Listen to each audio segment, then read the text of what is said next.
Bienvenue dans ce nouveau billet de la Bourse en stress, en date donc du 21 février 2025. Petite chose à préciser pour notre page donc Facebook, la Bourse en stress, nous avons apporté quelque chose de nouveau. C'est une expérimentation. Vous nous direz si ça plaît, ça ne déplaît pas. Vous pouvez toujours liker et pour nous apporter de l'audience. Donc une vidéo sur l'état du marché américain. Donc nous avons commencé a posté donc ce matin du 21 février donc une vidéo sur la clôture US du 20 février. Alors allez-y, regardez et puis commentez. Voilà. Alors revenons également sur notre proposition donc de formation donc sur les options du 26 au 29 avril 2025, toujours à l'hôtel à proximité donc de l'aéroport Charles de Gaulle, ce qui permet l'accès facile et même le stationnement avec la voiture. On peut arriver en avion, par le TGV et puis pas encore en téléportation. Bientôt disponible.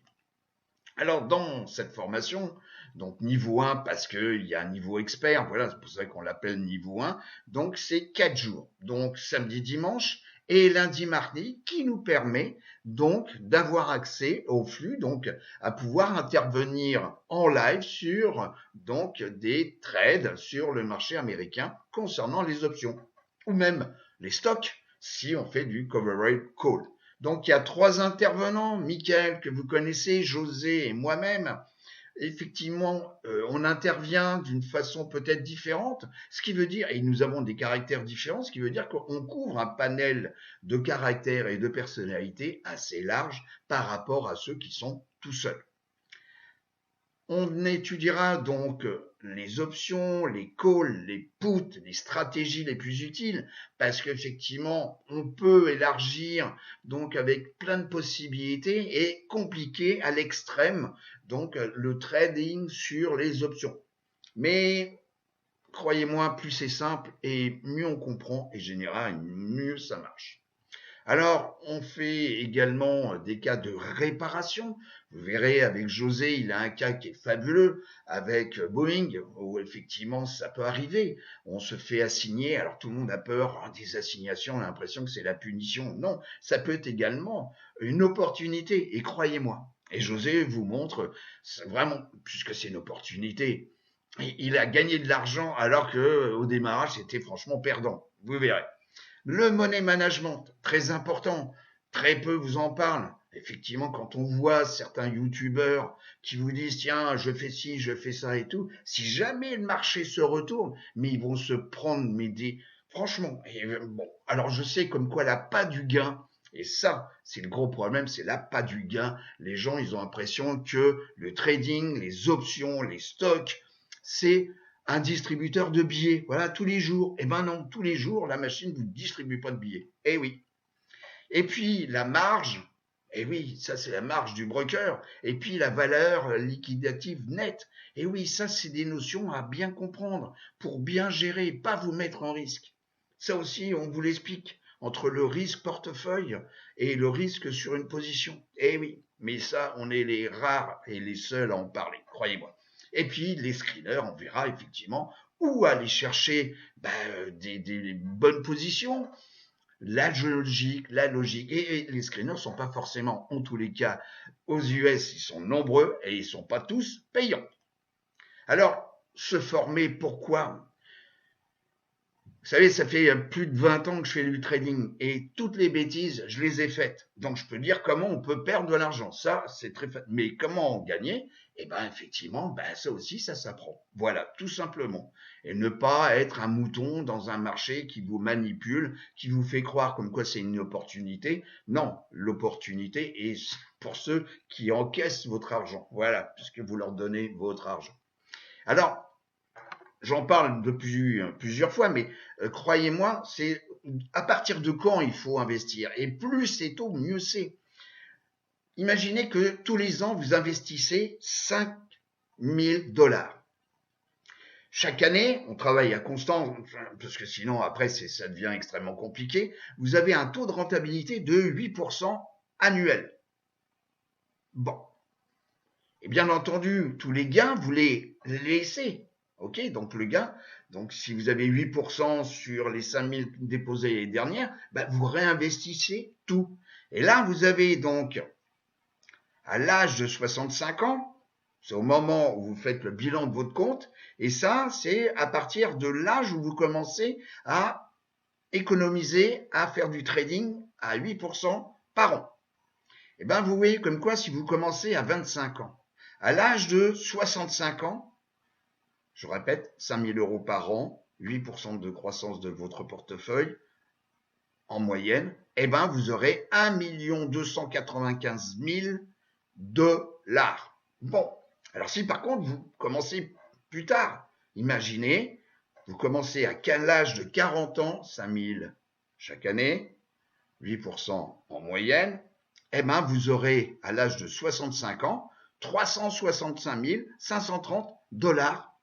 Alors, où est-ce que nous en sommes le 21? Alors, il s'est passé, euh, il s'est passé un petit truc quand même. Donc, le vendredi 21, voilà, bah, grosso modo, vous avez 900 milliards de capitalisation qui ont baissé.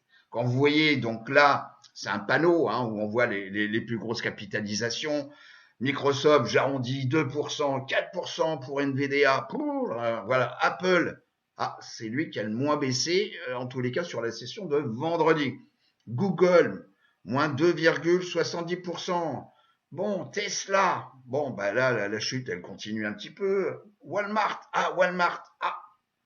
Walmart, qui a présenté ses earnings, donc cette semaine, voilà, et qui effectivement, Walmart est un acteur majeur sur le retail, ok. Autant Amazon, c'est sur Internet, le retail, mais là, c'est vraiment à travers des magasins physiques. Et on voit comme quoi les chiffres, ouais, ils sont pas mal, mais c'est pas extraordinaire. Et les perspectives, encore moins. Donc, voilà. Donc, le retail à suivre. Et puis, on va voir également, hein, on va voir un cas concret. Effectivement, il y a un autre truc qui va pas très bien pour ce qui s'est passé vendredi. Vous voyez comme quoi on a la technologie qui a baissé de moins, donc c'est le secteur, hein, secteur de la technologie, de 2,5%.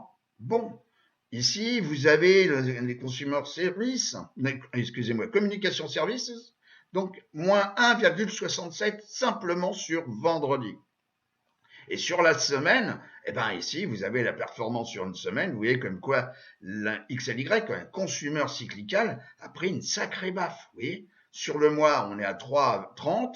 Là, on a 3,8 sur la semaine. OK. Et depuis le début d'année, donc depuis le 2 janvier 2025, ben, le truc, il n'a pas bougé. Bon. Alors, c'est ce que je voulais vous dire. Il y a un secteur à suivre. Ça va être effectivement les constructeurs de maisons. Donc vous avez un ETF qui s'appelle XHB qu'on va voir juste après, ok. Et alors là, c'est effectivement c'est un tableau qui remonte donc de 1964 à 2024, et ce sont les stocks de maisons neuves. Et vous voyez qu'il y a désormais 9 fois plus de maisons neuves à vendre que le nombre moyen de maisons vendues par mois. Le chiffre le plus élevé, ici, donc, en 2022. Et Reventure, c'est celui qui a fait, donc, l'analyse. Donc, vous voyez comme quoi, à un moment donné, on a du stock. Les maisons se vendent plus. Pourquoi? Il y a un problème de crédit. À cause de l'inflation, les crédits, les taux ont tendance à augmenter. Ensuite, vous avez l'inflation qui joue sur le pouvoir d'achat. Ensuite, vous avez également les critères de sélection des banques pour octroyer un accord donc d'ouverture d'un crédit qui devient. Et puis, vous avez aussi le prix de l'immobilier qui peut continuer à monter ou stabiliser. Et à un moment donné, les gens, ils n'ont plus l'argent pour pouvoir s'acheter une maison, un bien immobilier. Donc, les stocks commencent à monter. Et à un moment donné, il va y avoir un petit souci. Voilà. Donc, on va en parler tout à l'heure d'une façon. Donc, l'immobilier, les constructeurs de maisons, effectivement, et puis on va voir, il y a une petite data qui est apparue vendredi. Ok, il y a un petit truc sur la revente de maisons existantes. Il y a un petit souci. il y a un petit souci. Donc voilà, je vous dis pas comme quoi ça y est, c'est le feu vert et sur la récession, sur vraiment un krach boursier. Bon, sur ce qu'on voit et ce que surtout sur donc la formation online et en présentiel, euh, il y a une vidéo où j'en parle sur des phénomènes cycliques sur les cracks boursiers, sur des marchés trop chers, etc. et qui est effectivement assez intéressant. Et effectivement, le 2024 devait être une année crack, panique. Bon. Alors, il y a des fois, vous savez, il peut y avoir un léger décalage. Ça peut être effectivement une élection, ça peut être effectivement un truc où tout le monde met le chiffre mauvais, un chiffre dans la cocotte minute, on ferme le couvercle, et puis on attend, et puis à un moment donné, bah, il y en a un autre qui ouvre le couvercle en disant, bah, tiens, je vais aller voir quand même ce qu'il y a dedans. Et puis là, ça commence à filer, et puis bah, ceux qui étaient acheteurs, bah, ils sont plus acheteurs, ils sont vendeurs. Voilà. Donc, gardez ça, hein, regardez, 2008, on a toutes les époques, hein, 91, etc. Et puis là, on a eu 2022 avec une augmentation des taux, et nous en sommes là. Donc, alors, on l'étudie assez souvent, hein, c'est le put-call ratio. Alors, le put-call ratio, oui, bon, en moyenne, hein, vraiment, la valeur basse, c'est 0,60. C'est le ratio, si vous voulez, entre acheter un call, on achète un espoir, les marchés vont monter, ou on achète un put. Alors, on verra dans l'information qu'on peut vendre également des puts, hein, ok. Mais on achète un put pour protéger son portefeuille ou pour protéger donc une position parce que c'est un contrat par rapport à un ordre stop qui a une garantie sur l'exécution, mais pas sur le prix. La quantité, si vous placez un ordre stop, eh ben, on vous garantit comme quoi on va tout vous sucrer sur votre ligne de stock, mais le prix n'est pas du tout garanti. Ok, si vous avez un gros gap, eh ben, ce sera à l'ouverture que vous allez vous taper donc la revente avec votre ordre stop. Ce qui n'est pas le cas avec l'achat de put. Mais ça, on étudie ça pendant les formations. Donc, vous voyez comme quoi on a tendance à remonter un petit peu. On est au-dessus des deux moyennes, donc ça c'est du daily, hein. On est au-dessus des deux moyennes mobiles, la 200 ici en rouge et en bleu la 50. Bon, donc ça veut dire que en fin de semaine, on est revenu acheter donc, eh ben quoi, des puts. Vous voyez, c'est le put-call ratio. Bon. Alors il y a des moments de panique, hein, vous voyez, comme quoi là on a acheté énormément, hein, début 2024, ok, bah pour protéger ses positions. Et puis on voit également d'autres choses où on a la profondeur, c'est-à-dire la différence entre le prix et le strike du put, où effectivement, en fonction de l'élastique, effectivement, on a d'autres critères qui interviennent et ça vous donne aussi la petite puce à l'oreille. Mais on voit tout ça pendant la formation option 1 et niveau expert. Voilà. Alors, VUG divisé par VTV, donc c'est une division. Donc les valeurs de croissance à travers l'ETF VUG et puis les valeurs value, ce qu'on appelle les values. Et donc, effectivement, on vous donne généralement l'orientation. Quand vous avez les valeurs de croissance qui prédominent par rapport aux valeurs value, ça veut dire qu'on a un marché dynamique. Voilà, le risque est là. On va prendre des valeurs de croissance où généralement on a un bêta assez élevé. Hein. Effectivement, et là, vendredi, c'est passé une belle bougie. Alors, est-ce que on va délaisser un petit peu les valeurs de croissance? Eh ben, c'est les jours prochains qui vont nous le dire. Voilà. Alors, concernant vendredi, donc au niveau des informations, vous voyez comme quoi, au niveau de la vente de maison, ça n'a pas été terrible, ok. Et ça aussi, c'est un indicateur important où, sur la revente de biens, s'il y a une difficulté, soit effectivement les gens n'ont plus accès facilement au crédit, soit les prix sont estimés trop chers, soit il y a un phénomène psychologique où les gens hésitent à acheter. Voilà. Et puis il y avait également le Global Service, le PMI, qui est en dessous des attentes. Voilà, ce qui correspond à cette prise de peur qu'il y a eu vendredi. Alors, le VIX, Donc déjà, on va se mettre en plein écran. Voilà. Alors le VIX, alors j'ai raté jeudi parce que je voulais prendre une position sur le VIX en achetant donc un call 21. Bon, pour l'instant, il faut toujours regarder ce canal. Hein, c'est le mien, chacun fait comme il veut. Hein, c'est le canal 23 et 16. Voilà. Et donc pour l'instant, vous voyez, on navigue toujours à l'intérieur, même si on a des sessions en dessous, puisqu'il y a un phénomène d'aimant qui fait comme quoi on attire le VIX dans la zone des 13-12. Bon, pour l'instant, on est au-dessus.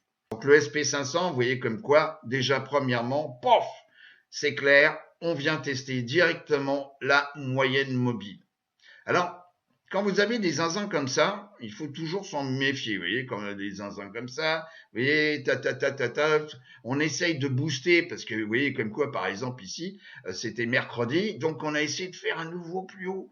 Mais quand vous voyez, bon, alors il y a un peu de volume, oui, d'accord, ok. Mais bon, pour l'instant, c'est un petit chouïa. Alors on a fait un nouveau plus haut, ok, mercredi. Bon, jeudi, on est venu tester mon fil conducteur là 10 jours, hein, puisqu'on est en délit. Et puis là, alors les jours prochains, je peux vous dire, alors bien entendu, on peut s'appuyer sur des indicateurs comme le RSI et le MACD. Bon, ok.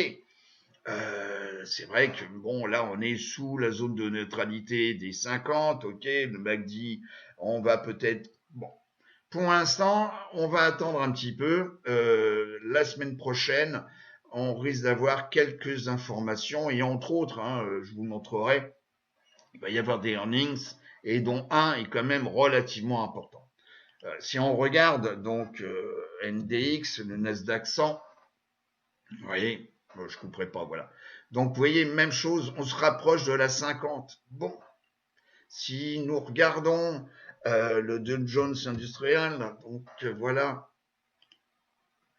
et ben là, on a carrément cassé. Alors, il avait bien monté, hein. Là, on était même chose, vous voyez, un petit coup en haut, un petit coup en bas, voilà. Et puis, pof, on était passé donc jeudi sous mon fil conducteur là 10 jours. Et puis là, vendredi, simplement, on a cassé là 50 jours. Alors, est-ce qu'on va revenir ici, donc, puisqu'on avait eu un beau gap haussier, est-ce qu'on va venir combler bah, les probabilités sont là, hein. Donc je dis pas que ça va se faire, je m'appelle pas Irma, mais en termes de probabilité, c'est possible. Et puis bon, ça c'est aussi très important, donc à travers, alors on peut utiliser ROT, mais là c'est le TF adossé sur le Russell 2000. Bon, bah là vous voyez carrément. Alors lui, ça fait un paquet de temps. Donc ça, c'est vraiment l'économie américaine hein, quand même. Hein. À un moment donné, il montait. Vous voyez, c'était possible. Hein. Et puis jusqu'au mois de novembre, au bout. Et là, au mois de novembre, on avait fortement baissé donc sur en croisant vers le bas donc la moyenne mobile 50, la noire. Et puis là, bah, vous voyez, depuis ce moment-là, on était carrément en dessous de la 50. Et puis là, vendredi, pof, test de la 200. Alors, est-ce qu'il faut aller sur les small bah, pour l'instant, bah, je dirais qu'il faut peut-être arrêter et il vaut mieux être attentif.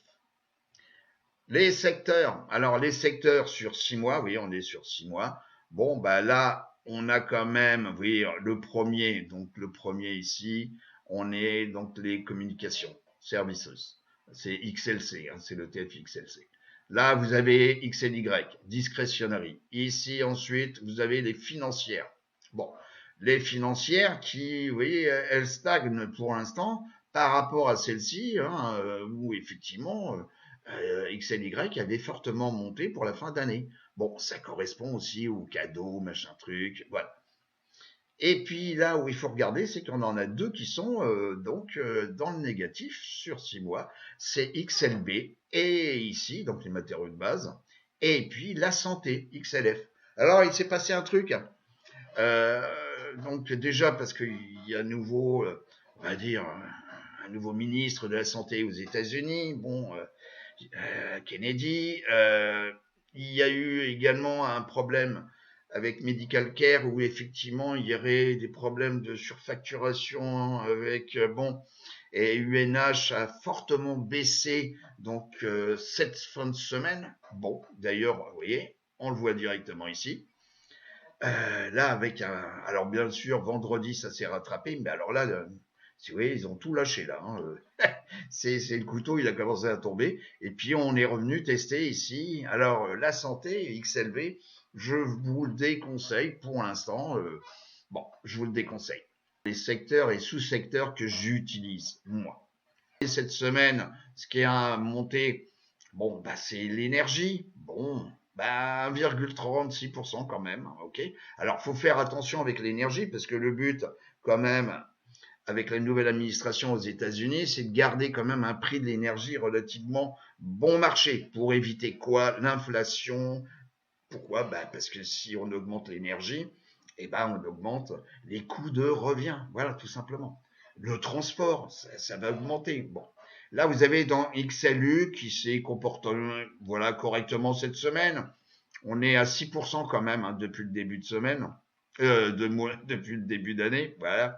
XLP, les staples, la santé, bon, vous voyez, la santé, bon, bah, effectivement, on n'a qu'une progression de 3%. Il y en a quelques-unes qui ont monté, mais d'autres, eux, ont fortement baissé. Et là, donc, c'est le real estate. Donc, vous voyez, bon, on est un petit peu stabilisé. On a les semi-conducteurs. Bon, bah, effectivement, ils sont à peine, hein, les semi-conducteurs. Et puis, bon, ça, c'est la référence, c'est le SP500. Le SP500, donc, en gros, sur la semaine, on a une chute de 1,61. Bon, c'est pas encore la panique, hein. Attention, hein.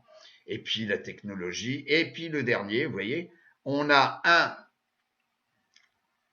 le plus baissier, c'est XRT, tout ce qui est retail. Je vous ai parlé de Walmart, donc effectivement, perspective qui est pas forcément bon. Alors que Alibaba, qu'on peut avoir sur le marché américain hein, en termes d'options et en termes de stock, a fourni des résultats très positifs. Et les constructeurs de maisons, XHB. Vous voyez, cette semaine, on a une chute de 4,60. Alors, on peut regarder. Vous voyez, XHB. Voilà, on vient ici. Voilà. Bon, vous voyez comme quoi on vient de combler un gap haussier. Alors, vous voyez comme quoi hein, c'était valable pour le Dow Jones. Hein, c'est ce que je vous ai dit préalablement. Là, on vient de combler un gap haussier. Bon. Est-ce qu'on va aller continuer plus bas? Bon, le RSI, on peut pas dire que ce soit à la pleine forme.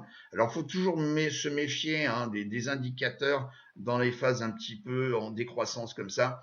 C'est pas toujours juste.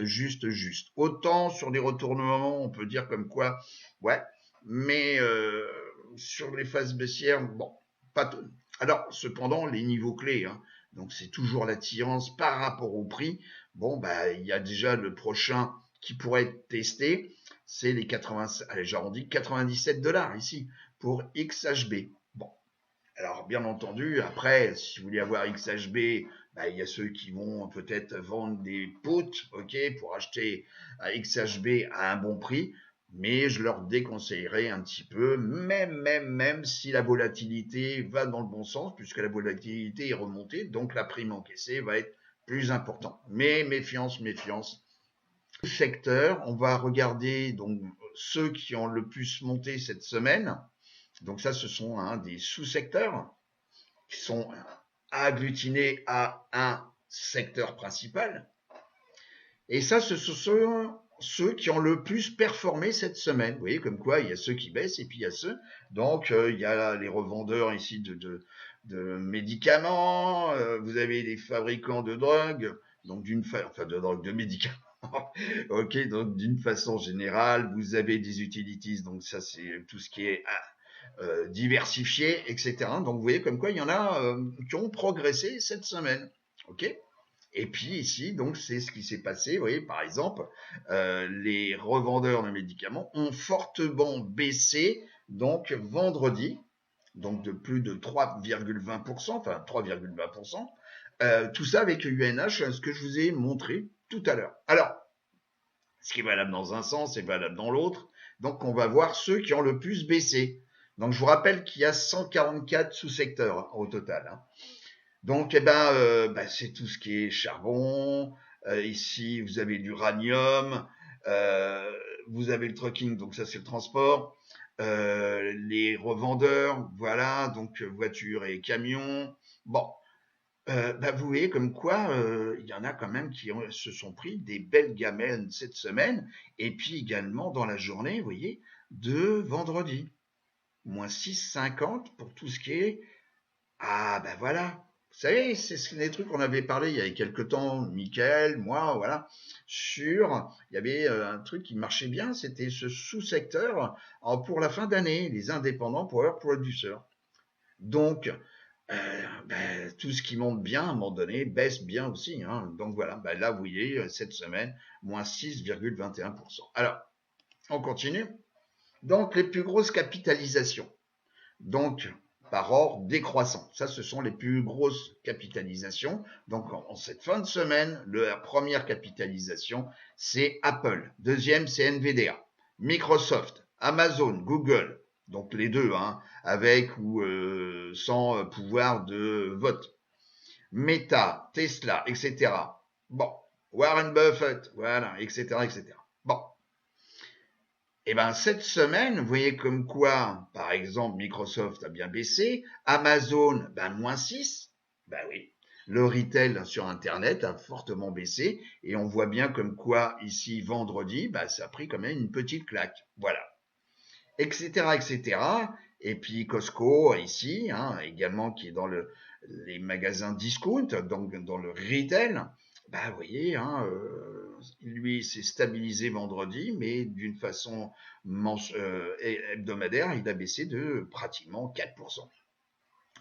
La semaine prochaine, il y a un truc qu'il faut absolument suivre, ce sera donc après clôture, le mercredi, vous voyez, 26 février, les résultats de NVDA. Et alors là, ça aura un impact colossal. Parce que déjà, premièrement, vous voyez, si on regarde l'indice de Philadelphie SOX, voilà, sur les semi-conducteurs, voilà.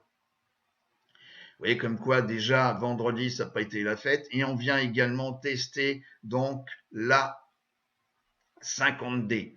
Mais on voit comme quoi il y a confusion de la 50D, de la 200D ici en rouge et mon petit fil conducteur de la 10D. Ils sont pratiquement au même niveau puisque on est ici en stagnation, vous voyez, depuis un temps certain, depuis août, on est dans un canal horizontal. Donc les trois moyennes mobiles commencent à se confondre. Donc, autant vous dire que NVDA, pour revenir ici, va avoir en tous les cas un impact très très très important puisque ça comprend bien entendu le secteur intéressant que tout le monde parlait, l'intelligence artificielle. Voilà. Donc voici un petit tour des marchés américains. Donc vous voyez comme quoi on est dans une période un petit peu d'incertitude. Donc à suivre la volatilité, donc le VIX, ok. Également des secteurs ou sous-secteurs, donc XHB, l'immobilier aux États-Unis.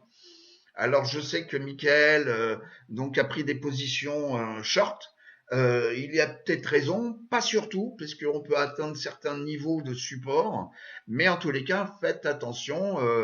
Voilà, les choses sont en train de tourner. Alors dans quelle direction, je sais pas, mais il y a des choses, vous voyez, hein, il suffit. Comme je dis souvent, les prix ne montent jamais. Je vous souhaite une bonne semaine et je vous dis à tout bientôt.